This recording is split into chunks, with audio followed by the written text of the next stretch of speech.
Kwa upande wangu sikuwa na mashaka hata kidogo, kwa sababu nilikuwa nikiamini kikosi changu na nilikuwa nikiamini nini tunaenda kufanya, kwa sababu kupoteza kwa mchezo wa jana manake ilikuwa tunajiweka katika riziki ya kugombania ubingwa wetu kwa mara ya 5 mfululizo, na sio kupoteza tu. Mpinzani wetu sisi, mtani wetu wa jadi ndiye huyo Simba ambaye akikufunga tambo zinakuwa kiasi gani. Kama papachu na maji ya zambarau kule Zanzibar tukawaachia lile likombe baya tu, lakini matokeo yake ilikuwa ni shida. Kichefuchefu kapata mgumba kapata mimba kichefuchefu mji mzima. Huwezi kuamini, safari yangu ya kutoka Zanzibar kuja Dar es Salaam niliona kama vile natoka Dar es Salaam kwenda Kigoma, mateso niliyopatana nayo. Kwa hali hii tulikaa na safu ya uongozi tukawaambia chonde jamani, wakasema tunajua tunachokifanya. Kwa hiyo kweli goli zilitustua za haraka. Kwanza nitegemea watangulie goli la kwanza kabla ya dakika ya 5, lakini nashangaa kufika dakika ya 8 wana goli 2. Lakini kuonyesha Yanga ni timu kubwa, waliweza kurekebisha pale. Dakika ya 19 Prince Komelelo Dube anachomoa goli la kwanza, na kutoka pale Simba wamepoteana mpaka mwisho wa mchezo.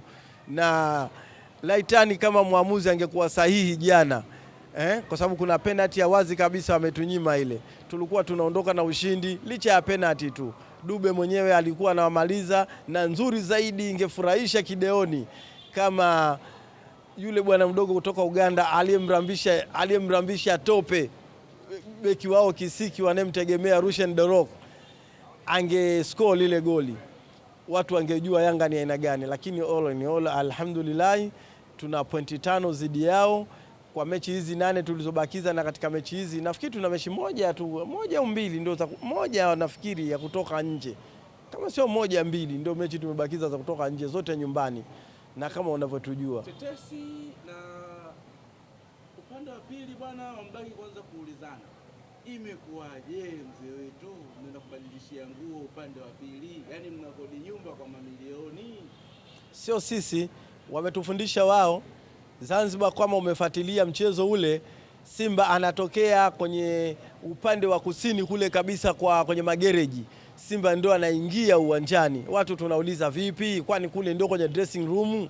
Lakini bahati mbaya au bahati nzuri, kwa sababu Yanga, yani wajua tujisi tulivyowekwa Yanga, kwa sababu ni timu kubwa, ni klabu kubwa, basi hata ikifanya jambo watu wanalichukulia la kwa uzito mkubwa sana. Lakini akifanya mwenzetu upande wa pili, kwa sababu ni mtoto pendwa, basi inaonekana yeye kaonewa, yani amekaa kulalamika tu muda wote. Sisi walifanya kitendo kile Zanzibar katika kombe la Muungano, lakini hakuna mwandishi aliyehoji, hakuna mchambuzi hata aliyegusia, waliona ni kawaida tu. Sasa na sisi pale ni uwanja, umenielewa?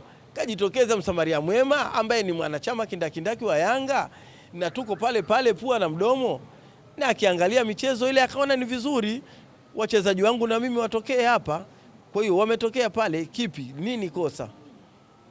Kwambie mzee, mnabidi kuonyesha kwamba mapenzi zaidi ya Simba na Yanga, si ndio? Naam. Lakini tunapoelekea tunaona kama dabi inaenda ambako inaelekea kubaya, kwa sababu inawezekana sasa hivi dabi tunategemea itakuwa kwenye kiwanja kizuri.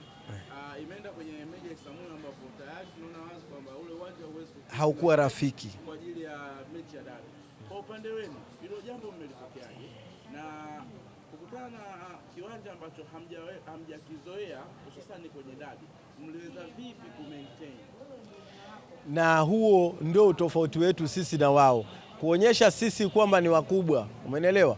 Wenzetu katika mechi ile ya kwanza waliotia mpira kwa pani wakakimbia, moja ya malalamiko yao walisema uwanja sio rafiki na nini, wakakimbia kwa kigezo cha uwanja tu.